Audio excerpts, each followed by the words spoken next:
Paris Olympic से जुड़ी बड़ी खबर, फाइनल में नहीं खेल पाएंगी विनेश फोगाट। ये बड़ी खबर, ओलंपिक में फाइनल मुकाबला नहीं खेल पाएंगी विनेश फोगाट के वजन को लेकर विवाद और ओवरवेट होने के कारण अयोग्य घोषित। 50 केजी वर्ग के फाइनल में विनेश पहुंची थी और तय सीमा से 100 ग्राम वजन ज्यादा। इसके चलते ओलंपिक में फाइनल मुकाबला नहीं खेल पाएंगी विनेश। तो पेरिस ओलंपिक से जुड़ी ये बड़ी खबर, ओवरवेट होने के कारण अयोग्य घोषित। 50 केजी वर्ग के फाइनल में विनेश पहुंची थी और तय सीमा से 100 ग्राम ज्यादा वजन होने के कारण अब अयोग्य घोषित किया गया है। ये बड़ी खबर, कुश्ती का फाइनल मुकाबला नहीं खेल पाएंगी विनेश।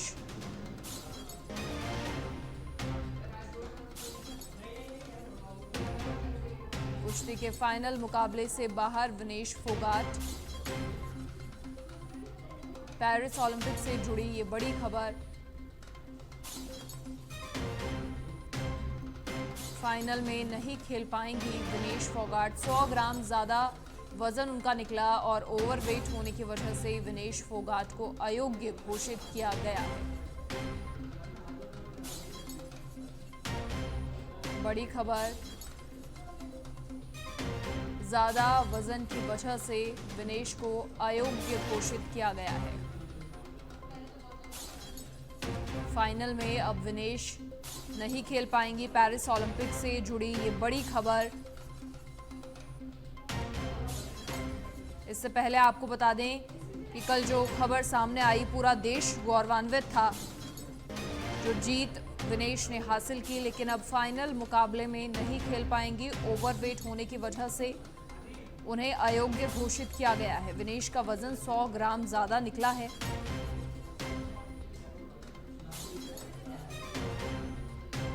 पिछले 2 ओलंपिक में इंजरी से मिली हार को भुलाकर विनेश ने पेरिस ओलंपिक खेला और जज्बा दिखाया और पहले ही राउंड में वर्ल्ड नंबर 1 और ओलंपिक चैंपियन यूई सुसाकी को हरा दिया।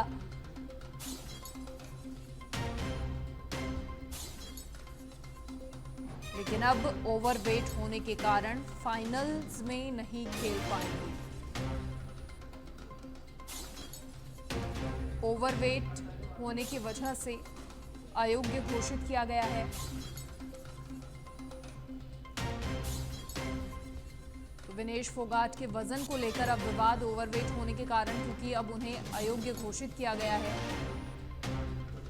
50 केजी वर्ग के फाइनल में पहुंची थी विनेश। भारतीय ओलंपिक संघ आईओ ने इसे खेदजनक बताया है। अधिक जानकारी के लिए bureau chief Rajiv Tiwari phone line पर फिलहाल जुड़ गए हैं। राजीव, कल जैसे ही विनेश की जीत की खबर देखी तो पूरे देश को गर्व महसूस हुआ, गौरवान्वित पूरा देश हुआ, लेकिन अब कहीं ना कहीं ये थोड़ी सी निराशा देशवासियों के लिए भी। बिल्कुल, इस बात पर इंकार नहीं किया जा सकता है कि देशवासियों के लिए बहुत निराशाजनक खबर आई है कि जो विनेश फोगाट है उनका जो वजन 50 किलोग्राम जो है, 50 वर्ग में जो है ये खेलने वाली थी, लेकिन 50 किलो से ज्यादा 100 ग्राम अधिक वजन हुआ है जो मापा गया है। तो उसके बाद से यह इनको अयोग्य ठहराया गया है वजन बढ़ने की वजह से। तो कुल मिलाकर के देखा जाए तो देखिए, सभी लोगों को बहुत ज्यादा उम्मीद थी, उनके परिवार के लोगों के साथ साथ पूरे देशवासियों को उम्मीद थी कि विनेश फोगाट जिस रफ्तार से खेल रही है तो मतलब बहुत सकारात्मक उम्मीद था। लेकिन यह जो मैसेज जो कहा जा सकता है कि जो मैसेज दिया गया है, उसके बाद थोड़ी सी मायूसी आई है जो उनके चाहने वाले हैं, भारतीय प्रशंसक जो है और जो भारत के जो लोग हैं, क्योंकि सभी लोगों को यह उम्मीद था कि यह जो ओलंपिक है इसमें सभी जो चाहे वो बात किया जाए मनु भाकर की या अब विनेश फोगाट को लेकर लोग पॉजिटिव सोच रहे थे कि मेडल लेकर के आएंगी, लेकिन अब जो 50 किलोग्राम भार के जो 100 ग्राम अधिक हुआ है, यह थोड़ा सा लोगों के लिए मायूसी करने वाला मैसेज है। अब कहा जा सकता है कि देखिए, ऑफिशियल जो मैसेज आया उसमें बताया गया है कि सभी लोग दिनेश फोगाट की निष्ठा का सम्मान करें। किसी प्रकार का कोई किसी सोशल प्लेटफॉर्म पर लोग ट्रोल भी करते हैं तो उनके सम्मान का लोग ध्यान रखें। आगे के खेल के लिए अपना ध्यान केंद्रित करेगी और आने वाले समय में और बेहतर परफॉर्मेंस करेंगी। इस उम्मीद के साथ लोगों ने जो अपना संदेश दिया है, तो कहा जा सकता है कि चूंकि बहुत सकारात्मक माहौल बना हुआ था दिनेश फोगाट को लेकर के, तो जी। लोगों को थोड़ी सी निराशा लगी है, थोड़ी सी मायूसी भरा मैसेज आया है, तो थोड़ा सा निराशाजनक माहौल बना हुआ है। जी निश्चित तौर पर राजीव, क्योंकि एक दिन का संघर्ष नहीं था, पूरे 8 साल का विनेश का संघर्ष रहा है। जब उनका पैर टूटा और उसके बाद में वो खेल नहीं पाई, लेकिन कल जिस तरीके से उन्होंने जीत हासिल की, गोल्ड मेडलिस्ट को हराया, वो वाकई में उन्होंने 8 साल बाद भी अपनी कहीं ना कहीं जो पहचान है वो कायम रखी और अपने आप को एक बार फिर से साबित किया। बिल्कुल बिल्कुल, इस बात से इनकार नहीं किया जा सकता है। देखिए, दिनेश फोगाट जिस तरह लगातार मेहनत करती रही है और जो करने का जो मंसूबा रखा था, इसी पॉजिटिव सोच के साथ वह गई थी और उनको पूरा उम्मीद था कि इस बार वो गोल्ड मेडल लेकर के वापस लौटेंगी। लेकिन कहा जा सकता है कि किस्मत ने साथ नहीं दिया, क्योंकि बहुत ज्यादा वजन नहीं बढ़ा है। जो 50 किलोग्राम वर्ग में जो होता है, उसमें 100 ग्राम जो मैसेज आ रहा है, जिसमें बताया जा रहा है कि 100 ग्राम वजन बढ़ने की वजह से जो है उनको अयोग्य घोषित किया गया है। कुल मिला के कहा जा सकता है कि देखिए, उन्होंने अपने तरफ से कोई कोर कसर नहीं छोड़ा, क्योंकि हर खिलाड़ी चाहता है कि हम बेहतर से बेहतर परफॉर्मेंस करें, क्योंकि अपने देश का नाम रोशन करना चाहता है। मुख्य उद्देश्य यही होता है कि कोई खिलाड़ी जब ओलंपिक में जाता है तो अपने लिए नहीं, देश के लिए खेलता है। उनको सामने 140 करोड़ जो लोग हैं, उनको सामने रख करके वो उस तस्वीर को देखता है कि हम जब मेडल जीतेंगे तो हमारे देशवासियों का जो खुशी है, जो लगातार वो लोग विश कर रहे हैं उनको जीतने के लिए, उनके जो मनोबल है वो एक ताकत उनके लिए बनती है। लेकिन सब कुछ के बाद देखिए, इस बात से इनकार नहीं किया जा सकता है कि दिनेश फोगाट ने बिल्कुल सही कहा। आपने 8 साल की मेहनत जो किया उन्होंने, और 8 साल की मेहनत के बाद इस तरह की मायूसी भरा जो संदेश है, कहीं ना कहीं थोड़ा सा अफसोसजनक है। सभी देश के जो लोग हैं, आम पब्लिक जो है अफसोस जता रही है कि इतना मेहनत करने के बाद महज 100 ग्राम वजन होने को, वो अधिक होने की वजह से उनको अयोग्य घोषित किया गया है। तो तमाम तरह की चर्चाएं भी चल रही है, लेकिन इतना जरूर है कि देखिए, अभी भी जो भारत के लोग हैं, चाहे वो राजनेता हो या खेल मंत्री हो, सभी लोग सपोर्ट कर रहे हैं कि ज्यादा मायूस होने की जरूरत नहीं है। फिर हम आगे और भी बेहतर और भी बड़ा टारगेट अचीव करेंगे। दिनेश फोगाट को इस तरह से जो है लोग विश कर रहे हैं और सकारात्मक पॉजिटिव सोचने के लिए ताकत दे रहे हैं। जी राजीव, बहुत शुक्रिया तमाम जानकारी साझा करने के लिए आपका। तो ओवरवेट होने के कारण विनेश फोगाट को अयोग्य घोषित किया गया है। फाइनल में अब वो नहीं खेल पाएंगी।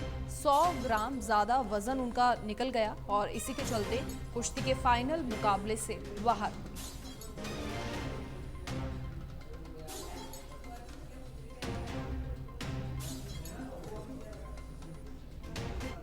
पाली के सोजत में बासना नदी में पैर फिसलने से युवक के नदी में बहने का मामला सामने आया था, जिसमें एसडीआरएफ की टीम और पुलिस ने तीसरे दिन शव को बाहर निकाला है। नदी का तेज बहाव और कंटीली झाड़ियां, साथ ही गहरे गड्ढों की वजह से टीम को परेशानी आ रही थी।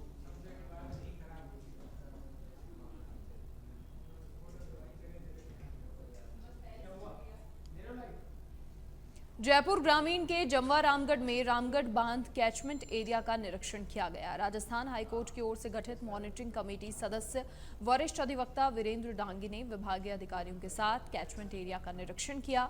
इस दौरान कई जगह कमेटी ने कैचमेंट मौजूद अधिकारियों को कार्रवाई के निर्देश दिए, लेकिन मॉनिटरिंग कमेटी सदस्य वीरेंद्र डांगी ने बताया कि इस बात को 1 महीने से ज्यादा हो गया है, जिसके बाद भी कोई कार्रवाई नहीं हुई।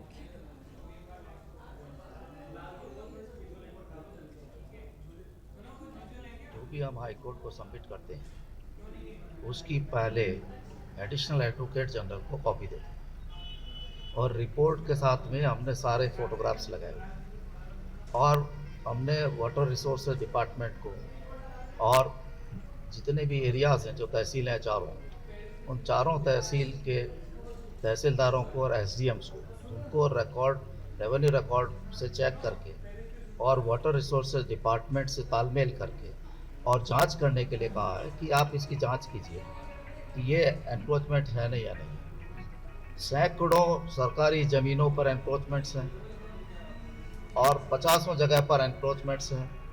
उनका कहना ये कि साहब एनक्रोचमेंट्स अलग चीज़ है और अवैध रूप से पानी को रोकना अलग चीज़ है।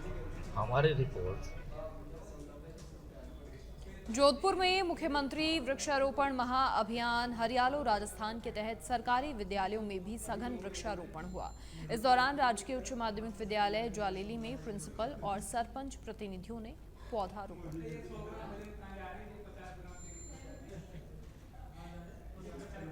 मुख्यमंत्री जी की पहल पर आज राजकीय उच्च माध्यमिक विद्यालय ज्वालेली दहीखड़ा, जो कि ज्वालेली नायला के नाम से जानी जाती है, इस विद्यालय के अंदर हरियालो राजस्थान एक पौधा माँ के नाम पर हमने कई प्रकार के पौधे आम, नींबू, तिल पापड़ा, गुलमोर, नीम के पौधे लगे। और इस विद्यालय में पूर्व में भी हमने 300-325 पौधे लगा रखे हैं, जो कि 20 से 25 फीट की हाइट में है। एक पौधा अपने आप एक अनोखा पौधा है अपने विद्यालय के अंदर, जिसकी छाया के अंदर करीब 200 विद्यार्थी बैठ सकते हैं। माननीय मुख्यमंत्री जी की पहल के तहत हर नागरिक ये दायित्व बनता है कि वो अपने घर पर भी। बालोतरा में पूर्व केंद्रीय मंत्री कैलाश चौधरी अपने आवास पर जन सुनवाई कर रहे हैं। ग्रामीण क्षेत्रों से आए लोग अपनी परेशानी मंत्री से साझा कर रहे हैं और इसी के साथ मंत्री कैलाश चौधरी लोगों की परेशानी के समाधान के लिए उच्च अधिकारियों को निर्देशित कर रहे हैं।